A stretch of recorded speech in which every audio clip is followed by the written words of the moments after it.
Next we have Elvis Mendez, President of the Student Government Association. First I wanted to clarify, this is a university, right? It's not a police state, it's not simply a business. Because whenever I talk to administrators, all they ever talk to me about is marketing the university to prospective donors, about branding the university, about our relationship as consumers and their position as the suppliers.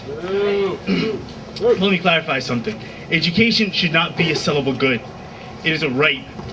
And to reduce the relationship of teachers and students to that of a supplier and a consumer is to devalue the importance of education and really to undermine the reason that universities even exist. That's right. And as long as we continue this impersonal relationship, as long as we continue to perpetuate these feelings of alienation where we as students feel like foreigners in the space that we inhabit, incidents like the riots on the 15th are going to continue to occur. Yeah.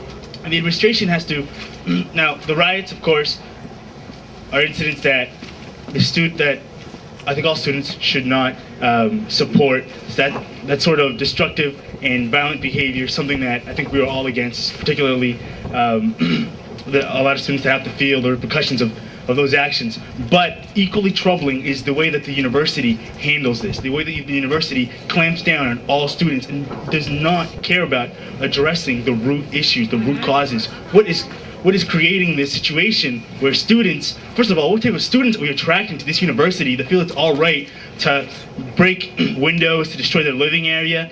And secondly, why do we not address the root causes? Why do we not build constructively productive spaces where students can come and express themselves? We certainly can't do that at the student union.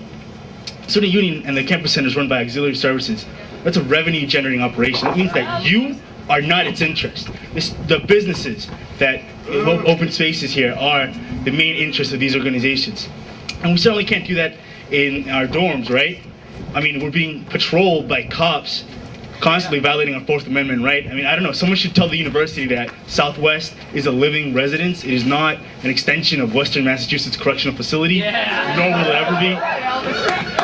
And I think that the university really needs to stop running itself as simply a business or even a police state to some extent. And that's the reason that currently the university finds it justifiable to have 8 cops per 400-person party and yet 1 teacher per 500-person class. That is bullshit. You know, and excuse my profanity, but if you're upset at the words bullshit, the real 2 words you should be upset about should be university policy. And university policy that is consistently and continually designed without student input. And when students are included in the conversation, we're always marginalized, or we're usually used as some sort of props for decorative purposes to lend credibility to their idiotic and ludicrous and fake reports. So what I really wanted to address is that not just to criticize what's wrong with the university, but more importantly to talk about building power and how do we move beyond this in solidarity. So again, as Jeff stressed, on the 14th of February, there are buses that are going to be departing from the student union steps to go to the State House, to stop begging for power and start demanding it.